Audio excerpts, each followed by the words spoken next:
Olá, dando continuidade àquilo que falávamos de Mateus 16, 15 ao 19, para que a igreja não para que a igreja seja edificada e avance em direção às pessoas, sem salvação é preciso romper os portões colocados pelo inferno.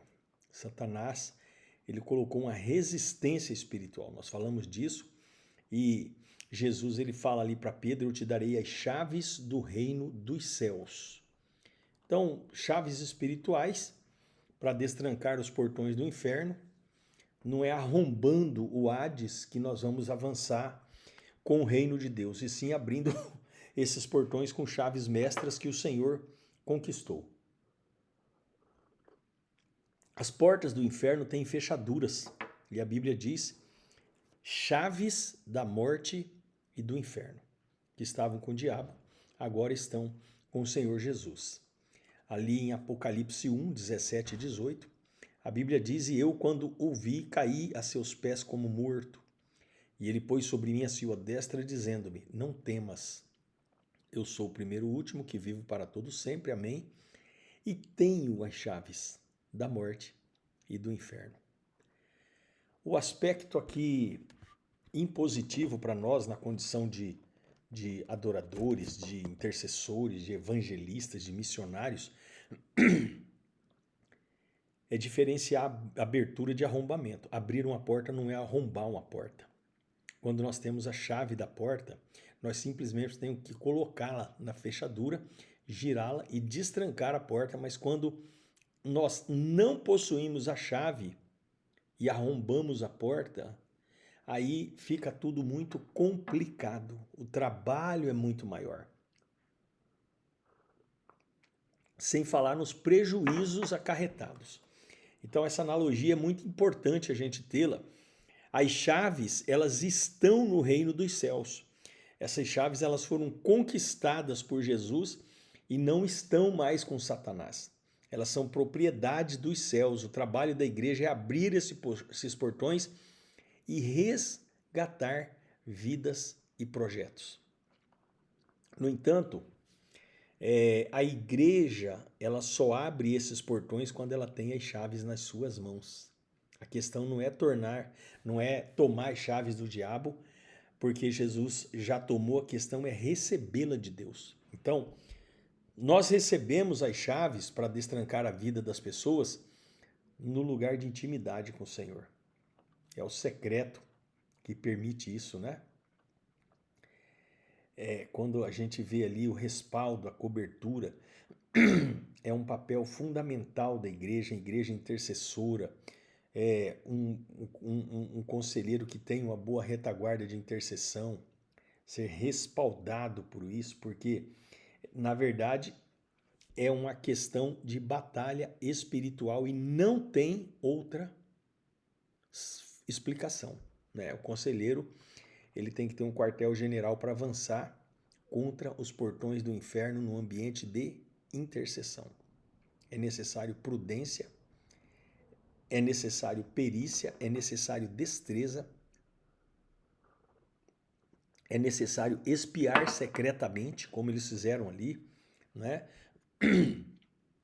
Quando for espiar a terra. Então, esses princípios, quando eles são respeitados, o propósito é cumprido com excelência. Não se faz batalha espiritual, não se faz cura e libertação como você trabalha com qualquer circunstância, qualquer aspecto, né, da vida de uma pessoa, como se fosse aquilo ali apenas uma banalidade de ouvir a pessoa, dar uma direção que você entende necessário, fundamentado na tua crença pessoal, na tua convicção pessoal, na tua formação pessoal, e aí deixar acontecer. Isso vai destruir vidas, como nós temos visto aí.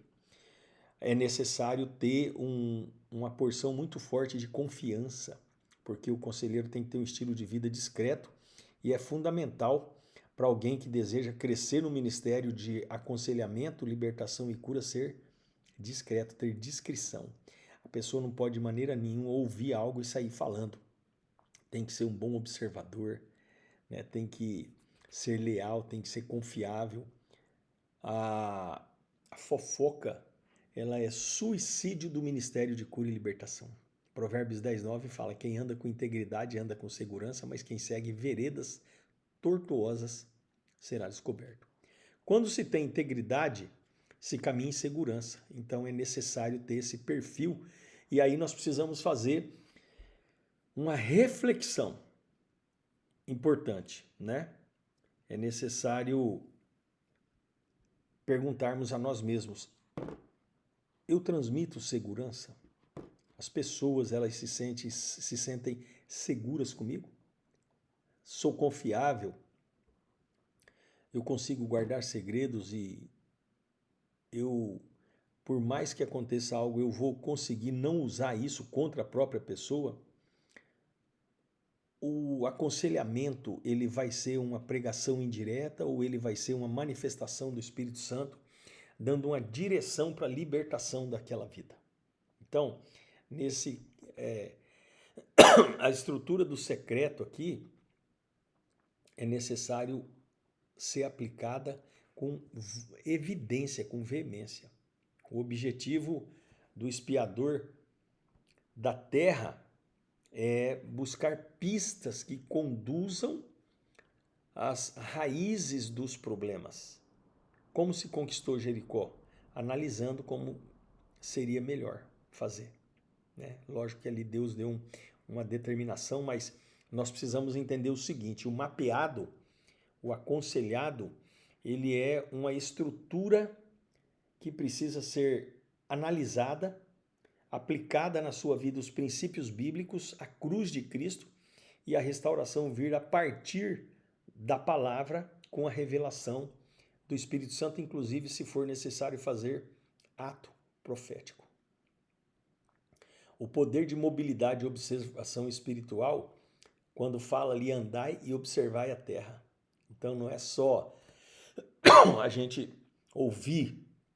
Existem momentos no mapeamento espiritual que você instiga uma resposta por meio de perguntas direcionadas, pensando sempre no fruto gerado, né? Você vê que ali em Números 2:13, de noite saí pela porta do vale para o lado da fonte do dragão e para a porta do monturo contemplei os muros de Jerusalém que estavam fendidos e as suas portas que tinham sido consumidas pelo fogo. Números 2:13. Neemias. Bom, identificar a natureza externa da fortaleza. Havia uma ordem específica para os espias observarem Jericó. A fortaleza externa. Jericó representa uma fortaleza espiritual construída na alma humana. Deixa eu dizer para você. Essa estrutura de Jericó ali é uma estrutura que estabelece uma analogia com a alma humana. E aí nós precisamos entender quais são as fortalezas espirituais. Quais são as estruturas que existem ali, onde a palavra de Deus bate e volta, ela não penetra. A gente tem que arrancá-las. Então, quando nós observamos com cuidado, identificamos as fortalezas externas, fica mais fácil você chegar à verdadeira causa do problema, porque muitas vezes o mapeado, ele inconscientemente, ele esconde o problema. Então, os comportamentos externos que a pessoa apresenta apontam a direção a ser seguida, mas nós temos que analisar para apreender qual é a causa daquele sintoma. Nós já falamos de estruturas específicas, né? Que os sintomas eles já denunciam a causa, mas nem sempre os sintomas são especificamente daquela causa. Eles podem ter outras causas. Causas podem produzir sintomas diferentes. Por isso que precisa ser analisado com critério. Identificar a natureza interna da fortaleza. A externa é essa e a interna, prostituta cujo nome era Raabe e dormiram ali. Bom, entrar na casa e dormir é uma ação que reflete o acesso das coisas que estão em trevas dentro da pessoa. Porque entrar na casa significa enxergar o seu interior. Então, com a permissão do mapeado, com a permissão daquele que está sendo aconselhado, o conselheiro vai trazer à luz situações de vergonha, de dor emocional, de traumas, de abusos, de iniquidades geracionais, maldições hereditárias. Então, tudo isso é importante a gente entender nesse processo de mapeamento espiritual. Jesus, nós agradecemos ao Senhor pela semana que se passou. Eu te agradeço por ter conseguido, Senhor, iniciar e terminar o track 933, o top 933, ali do Legendários Pantanal. Te louvo pela força que o Espírito Santo me concedeu. Te agradeço, Deus, pelo dia de hoje. Peço ao Senhor, em nome de Jesus, que o Senhor derrame paz em Jerusalém. Que aquela cidade de Jerusalém seja regada por uma paz. Que o Senhor abençoe a cidade que nós estamos, a prefeita, vice-prefeito, os vereadores. Tira essa política suja, marrom, que tem permeado as mídias, Senhor. E, em nome de Jesus, traga integridade para os meios de comunicação, para que eles contribuam para o bem dessa cidade.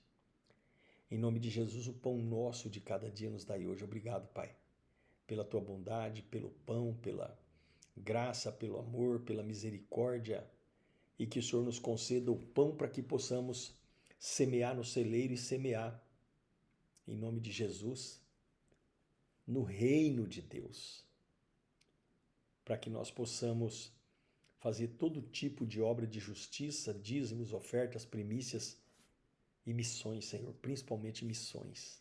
Ajuda-nos a compreender isso, ajuda-nos a investir nisso.